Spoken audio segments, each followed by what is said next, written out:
All right, John, we are live. Great.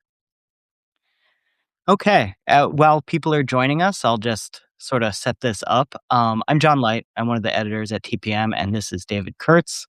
He is our editor at large. And David this morning he is in Nashville. He has spent the morning and much of the afternoon at this point in the hearing to determine if the Trump administration basically mounted a vindictive prosecution against Abrego Garcia.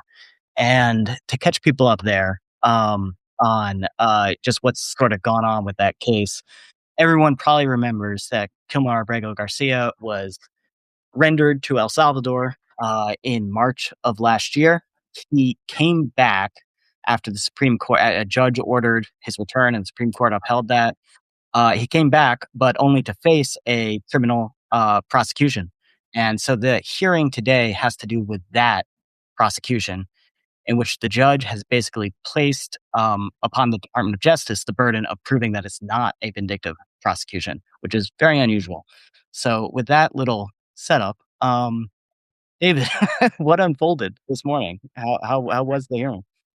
So the hearing, for the reason you just said, was a little, I would say, odd in sort of the posture it was sitting in, right? That the government is here having to show that that it's a legitimate prosecution. And so they put on two witnesses.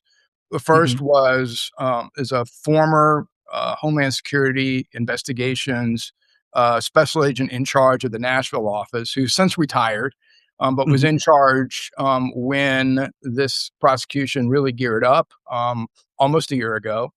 And then the local prosecutor, the local federal prosecutor, who at the time the indictment came down was the acting U.S. attorney, and he has now gone back to being a line attorney. I think he's actually first assistant for the office here, so the top career person here.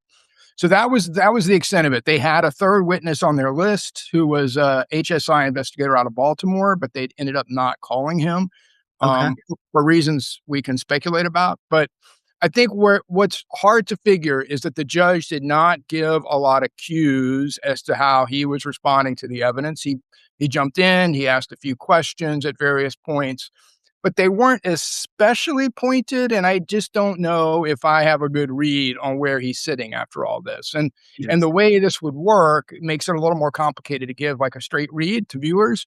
But basically, the way he has teed it up is the government, Abrego Garcia, as you said, had established sort of a prima facie case that there was a vindictive prosecution that the judge is now letting the government rebut. If they fail to rebut it, then Abrego Garcia wins, and one of the remedies is for the judge just to dismiss the case outright. If they do succeed in rebutting that presumption, the burden shifts back to Abrego Garcia, and then the judge will have to consider whether he can access additional discovery and bring witnesses, meaning top DOJ officials, in to testify about their role. And so it really would pull back the curtain more on this case and how it came to be.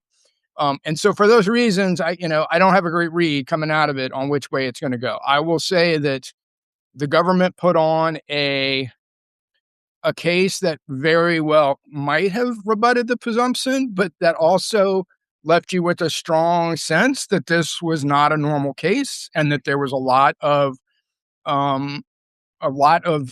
involvement, I guess is the best way to put it, from Main Justice. And I think the most revealing thing we got was that a key official in Deputy Attorney General Todd Blanche's office knew about this case and knew about some of the investigative work that was already taking place before the local prosecutor in Nashville who brought the indictment did.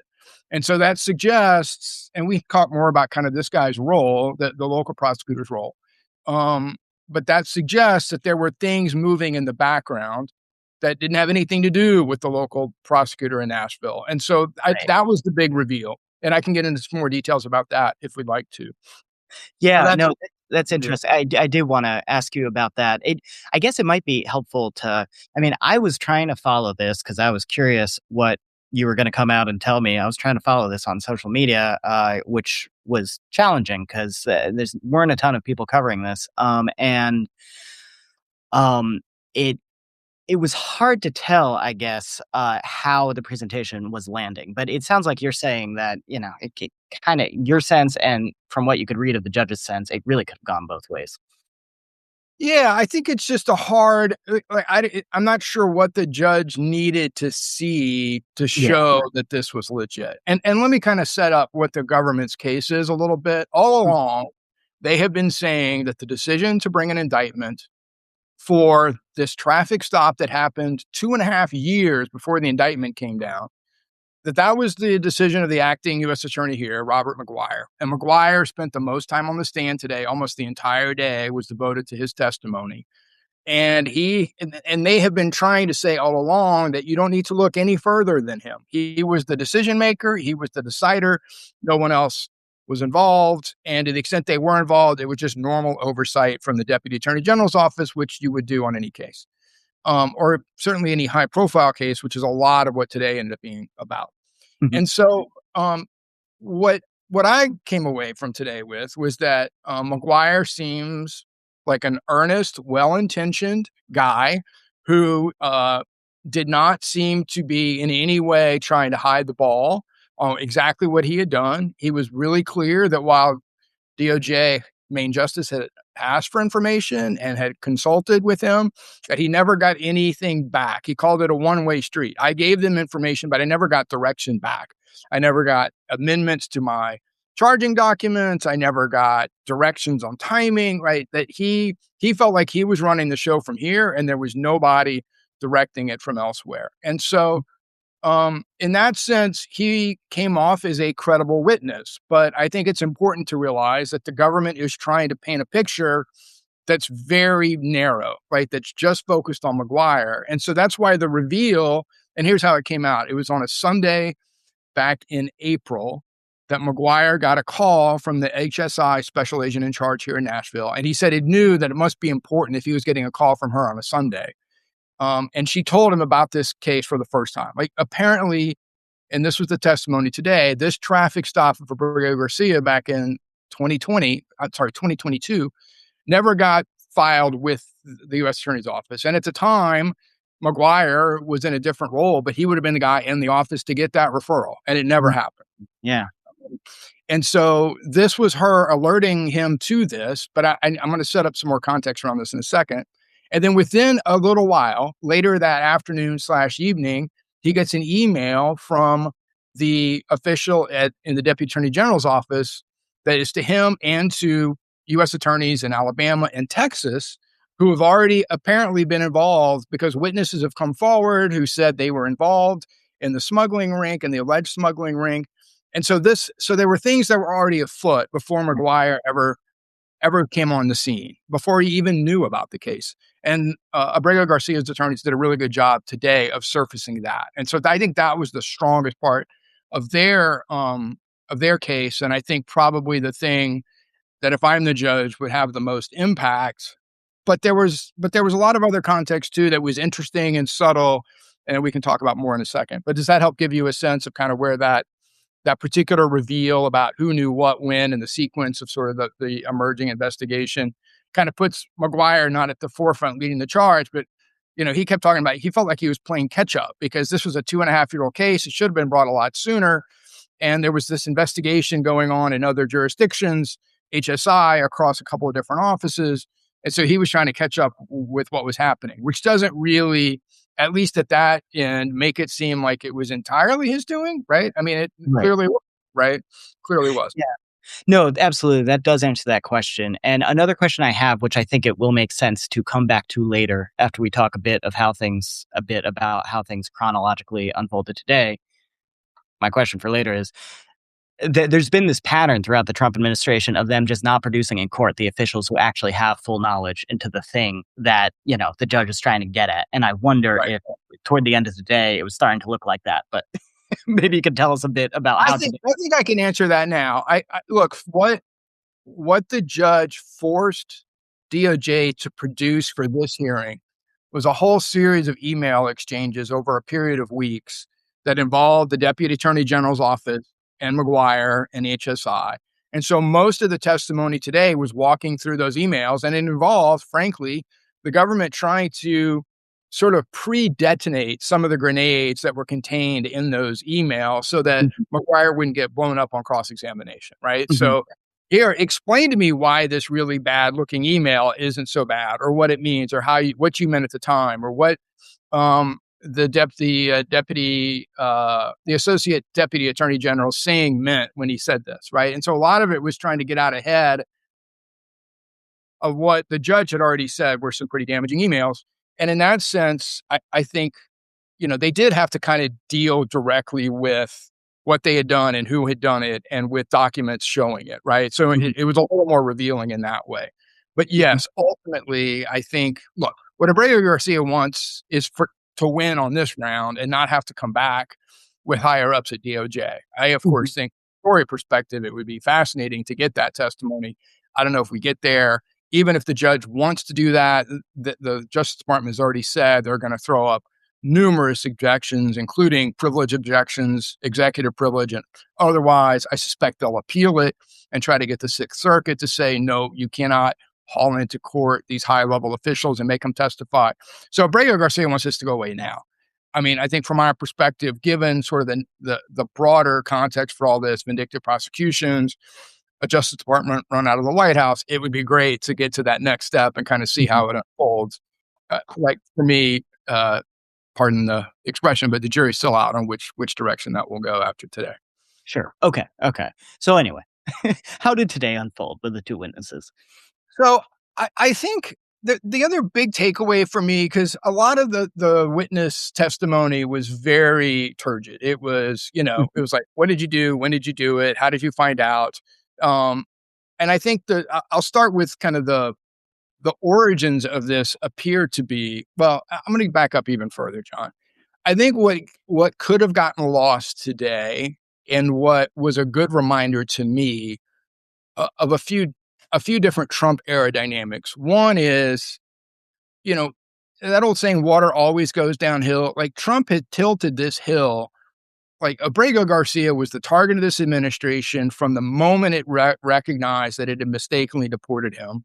And for the next few weeks and months that this was unfolding in district court in Maryland, and then the appeals court in the Fourth Circuit, and then at the Supreme Court, which ultimately ordered the administration to return him, to facilitate his return, it was this growing disinformation campaign run out of the White House to smear Abrego Garcia, to make him seem like a bad person who didn't deserve due process and who didn't deserve protections and deserved to be cast out to El Salvador and imprisoned there in violation of an immigrant court order here.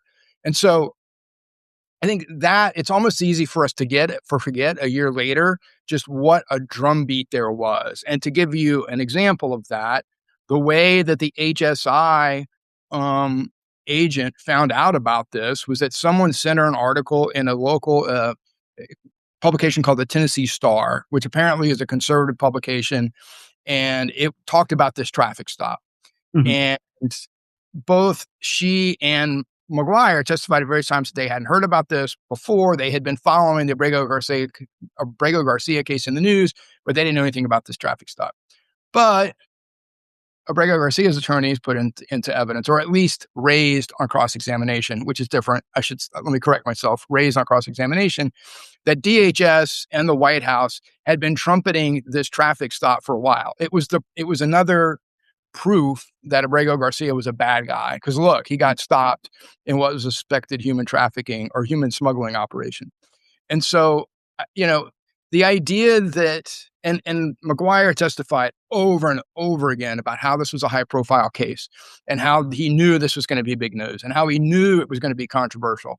So over and over again, you got the reminder that, at the time it was like a drumbeat. And there was no question, if you were a DOJ prosecutor at the lowest levels, or you were an HSI investigator at the lowest levels, there was no question about what this would mean in the really heightened context that we were in at the time, right? If you brought a criminal case against Abrego Garcia for human smuggling, I mean, what a glorious thing that would be to the White House. Like, no one would not know that, right? Yeah. And I think if there was, I got that today, but I had kind of gone back already in preparation for this and sort of been looking at some of that misinformation and some of the tone and tenor of what was going on back then. And so I'm not sure whether the judge would have picked up on that today. I have no reason to think he wouldn't have, but I just don't know if that was like a strong takeaway for him. But it was for me. And I think the way I might put it is and the irony and the thing that kind of makes your head hurt in the Trump era is that Abrego Garcia was not a high profile person because of the notoriety of his crime, not because of the alleged misdeeds that he had done. He was a high profile person because he was a victim of this extraordinary overreach by the executive branch, and then this clash that it undertook with the judiciary about not bringing him back, right? And slow rolling it and defying court orders, and then eventually bringing him back, but only once he had been indicted and they put him right into custody here. And so the notion that this was a high profile case that would get special attention, which would, normally you can understand that. In this case, I think what Abrego Garcia's attorneys would say is, well, that's exactly the point, right? They made him this boogeyman. They made him this poster boy for a runaway executive. They made him the centerpiece of their plan to defy the judiciary. So he's only getting punished more by having his case get extra scrutiny because it's suddenly high profile and controversial. He didn't make it that way. They made it that way. And so that was an interesting dynamic every time. And if he said it once, he said it 50 times today. Maguire was like, controversial, high profile. He said high profile cases rise to the top of priorities at main justice, which again, in a bureaucratic sense, you can understand that. They don't want to be blindsided. In this instance, you're having to negotiate with El Salvador and involve the State Department on getting him back. And there's a lot of things to coordinate. But that's not what we normally mean when we mean a high profile case. What we normally mean is someone who's done something really egregious that gives rise to a lot of public fear and a lot of public outrage. And the egregious behavior here was by the White House and the Trump Justice Department and DHS, right? So there's a weird, like, up is down, kind of Alice in Wonderland quality to the whole thing. Do you follow what I'm saying there? Yeah. I mean, that's fascinating. Like there's a version of this, right? An imaginary version of this where, you've got the order coming down from Trump through the attorney general down, find something to prosecute this guy for. That is not what we're seeing. But in a way, it's in the conservative, sort of media sphere coming up through a conservative publication, and everyone kind of understands, it's just like in the zeitgeist. It's like, rid me of this meddlesome priest type That's thing. Right. And to such an extent, John, that one of the sharper lines of questions today came after Maguire said that he was already anticipating getting a vindictive prosecution claim before he even filed for the indictment. And Abrego Garcia's attorney seized on that. And they're like, well, why did you already anticipate getting that? And he said, well, people in my office were raising it, because you always sort of want to work through what the defenses to these charges are going to be and make sure you're taking everything into account. And I think there's some truth to that, of course, right? You would do that. But I think the other piece is what we were just saying, that that everyone knew kind of where, again, which way the water was flowing downhill, exactly what Trump wanted, exactly what the White House wanted. They make no secret of that. And so you don't need, and this is what's been so fascinating to me over the years of the Trump era, you don't need, it's like the mafia boss, right? He might not say going off so-and-so, but he gives you every other signal you need, or just an atmosphere in which that is expected without having to give a specific order. And so I think that's one of when I say it's hard, that today was hard to get a read on which way this is going to go, that's partly why, because there wasn't, other than clearly Singh knew about this before Maguire. I think if you want to call it the smoking gun, that would be the smoking gun. But other than that, there wasn't anything else, I think, specifically that sort of tipped it in that direction. But again, if you know the atmosphere at the time, it's clear that you didn't necessarily have to do it. And then the question becomes, legally, as a legal matter, is that enough to count as a vindictive prosecution, or is that enough for the government to have met its burden? And does Abrego Garcia have to do more? And I think we're going to have to wait. The judge asked for briefs from them, and then he's going to decide, from both sides, and then he's going to decide whether he needs to hear arguments on those briefs in person, or whether he can decide on the papers alone. So it'll be another few days, or probably few weeks before we get a read on, or before we get a decision on which way this is going to go. I see. Okay. And maybe we should just spend a little more time on that moment, that moment about Singh knowing about this already. Specifically, he had a witness ready, right? That was kind of the bizarre thing. Yeah, two of them. Two of them. One was in federal prison in Alabama, and he was the SUV that Abrego Garcia was driving at the time of the traffic stop was registered to this person. Mhm. And he had been, and the reason that Alabama, I think it's the Northern District of Alabama and the Southern District of Texas were involved, is because he was in prison in the Northern District of Alabama for a conviction in the Southern District of Texas. And at some point, I remember what that conviction was. I don't remember now. But and I don't know if we have the full story, and I'm not remembering the details on how he came forward, but he came forward. And then HSI investigators found another witness who, as I think Maguire testified today, um, kind of volunteered information as soon as she was asked about Abrego Garcia's alleged involvement in the smuggling ring. And so those two witnesses, I think both of whom got favorable treatment for their testimony, have been offered. He mentioned, like a proffer offer and a proffer deal and some kind of immunity. They didn't get into the details of what that looked like today. But those witnesses were key. The body cam footage was important. And none of that evidence had come out or Mhm. even been looked at by a prosecutor before Abrego Garcia became a cause celeb, right? So, and that's a key part of the timeline here. And I hope I'm not going too fast and jumping around so much, but late 2022 is the traffic stop. It doesn't get referred to Nashville at all, even though it happened on I-40 in Tennessee. It ends up going to Baltimore. And I think the referral we learned today may have come from the Tennessee Highway Patrol. It Mm. goes to Baltimore, and Baltimore ultimately closes this investigation with no action, oddly enough, in April of 2025, like while Abrego Garcia is incarcerated in El Salvador. And then within days, there's a movement to reopen it. And the other testimony that we had expected today, because he was on the witness list, was the HSI agent in Baltimore. And he apparently has said in testimony that has sort of snuck into the proceedings here through various filings and whatnot, that he reopened it because he was getting so many questions from higher ups, from headquarters about Mm. it. So it was already, again, at one point today, Maguire said, that vindictive prosecution was already in the water. I think in the same way, suspicions about Abrego Garcia were so in the water at the time because there was this massive campaign to make him into a bad guy in order to excuse the administration's own misconduct, right? So Mhm. looking for any contact he had had previously. And you'll remember the previous contact included a fleeting reference to a gang affiliation, which became a huge part of the narrative on the right and from the administration about him. Again, not I think both things could, in theory, be true, right? He could be involved in human smuggling. He could be involved in gang. I think the evidence on all these counts is not as strong as the administration portrays, but none of that really excuses what the administration does, right, or did. None of that excuses removing him from the country in violation of immigration order.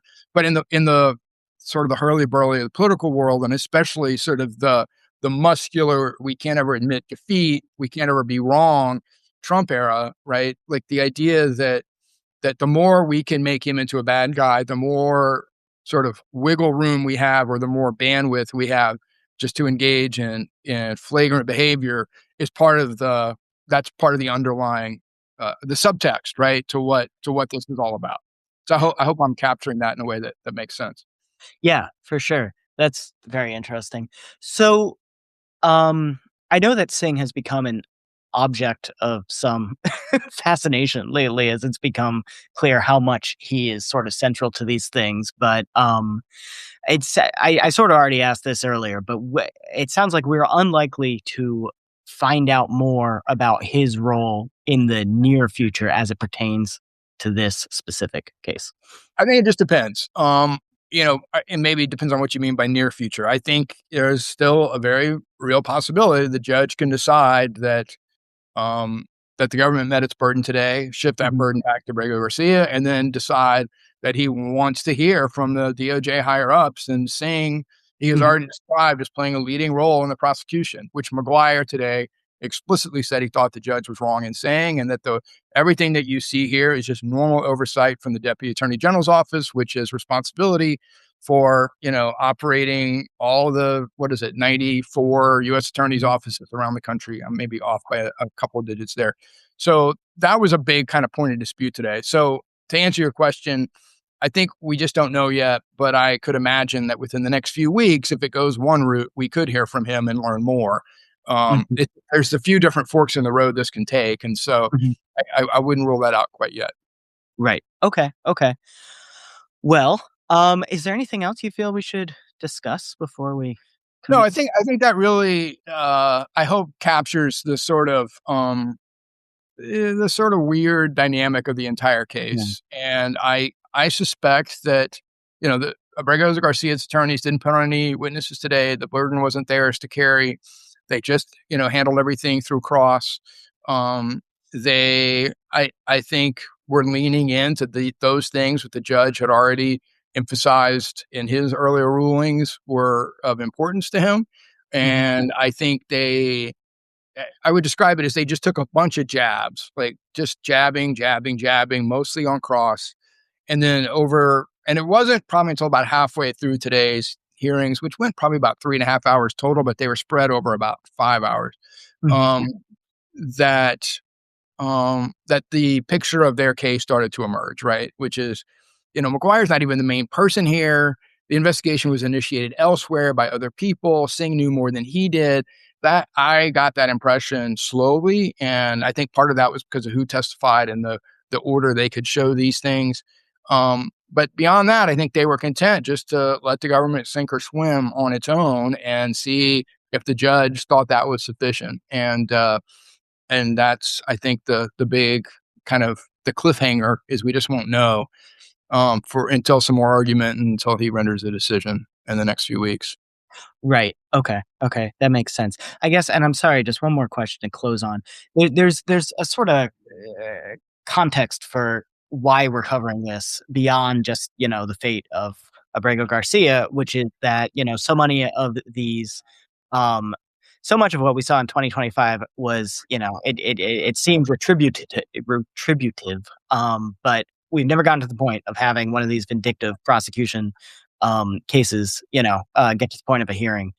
Could you just talk a little bit about how that is such a rare thing to get to that point? Yeah. So it is, I guess I would call it one of the tools in a defense attorney's toolkit that they'll use in hopes that maybe it sticks, throw it against the wall, see what happens, and it rarely does. And that's because, well, you can imagine, right? If every prosecution was subjected to that kind of scrutiny, I mean, it would almost grind everything down, right? Mhm. And part of the reason that the government has enjoyed like this presumption of regularity over the years is that okay, it, there's almost an efficiency argument in ways that I can see the damaging side to as well. But like we're going to presume that they're doing this in not in violation of their oath. We're going to assume they're doing this not for malicious or nefarious reasons. And the burden is on the defendant to show otherwise. And the showing otherwise is just hard because you have no visibility into much of anything, right? Defense counsel isn't in the grand jury room. Defense counsel can't go back and look at every aspect of the investigation. A lot of that has to be produced in discovery, but their window into it all is really limited, and especially any communication between prosecutors and main justice is just not the kind of thing they would have access to. So, this case clearly they've met the bar in the James Comey and the Letitia James cases, which were the prior sort of leading cases in vindictive prosecution with vindictive prosecution claims.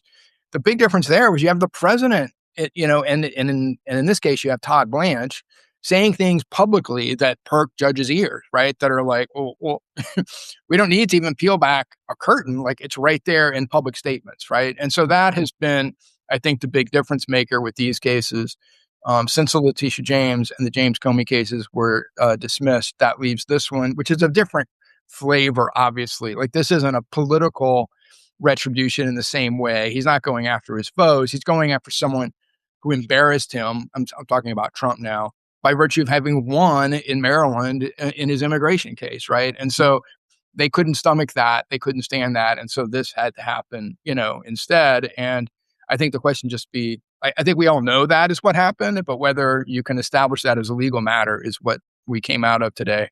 Still waiting to get an answer on. Right. Okay. Well, thank you for covering it. We'll be following it. Absolutely. And I'm going to get up ahead of steam to write something, and we'll get that posted here before the end of the day so that you'll see a more concrete, tangible version of this on the site within the next few hours. Yes. Okay. So check that out at Talking Points Memo. Thank you, everyone, for joining us. And we'll hear more about this soon. Bye. Thanks, Sean.